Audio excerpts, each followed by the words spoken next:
Вот и начался сезон отопления. Потихоньку разжигаем камин на улице. Плюс 5, плюс 7, может быть плюс 9 где-то так. Вот такой вот каминчик у нас стоит.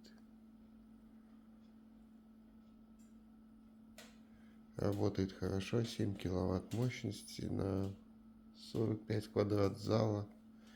Если хорошо, чуть-чуть побольше подложить, можно будет из зала убегать. Сильно жарко. Вон туда тепло уходит, на лестницу, наверх. Развеивается. Но сразу, как только протопишь, сильно жарко.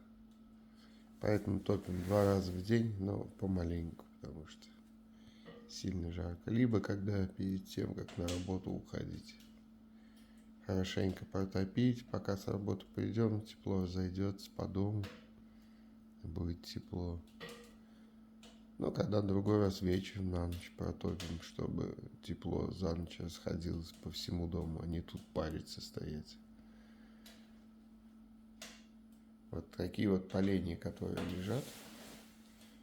Вот если дубовые 4 полена такие вот сжечь, то уже будет жарко. Вот как здесь лежат. 4-5 дубовых поленьев. И сидеть здесь уже невыносимо в зале. Вот так вот он работает. Это фирма Урания.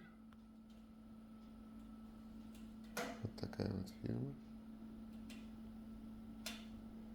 Вот видно, думаю. 7 киловатт. И если одноэтажный дом и где-то площадь 100 квадратов, то он прям ништяк будет пахать. Как я уже сказал, 40 квадратных метров зал у нас. Невозможно сидеть, если 4-5 поленьев туда закинуть. Но есть один минус. Он как быстро нагревается, так быстро остынет. Немножко держит подольше, потому что вот тут вот это такой каменный, это фигня. Здесь камень. И бока тоже каменные. То есть вот с этих боков тоже камень. Такой вот. И эти камни нагреваются они в процессе топки. И поэтому тепло будет держать подольше, чем простой железный. Нагревается недостаточно быстро. Но и остывает тоже чуть дольше, чем простое железо. Но этот камин сам по себе, он предназначенный как постоянно его подкладывать. То есть кинул палку, он коптит. Прогорел, кинул палку, еще он коптит. Прогорел, кинул палку, он дальше коптит. Вот типа такого он больше предназначен. Зимой я топлю брикетами, прессованными опилками. У нас здесь рядом продается. Завод есть. Вот. Одного брикета бросаю и щепочек в 2 раза меньше, чем сейчас там лежит. И все. И этого достаточно, чтобы он нагрелся как следует. И дома, чтобы был в зале жарко.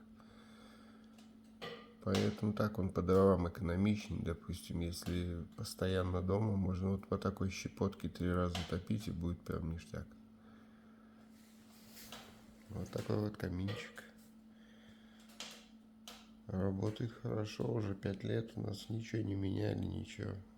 Пыхтит. Ну, чистим трубу, как положено, это трубочист приходит, а больше ничего не делаем. Все, всем спасибо, пока.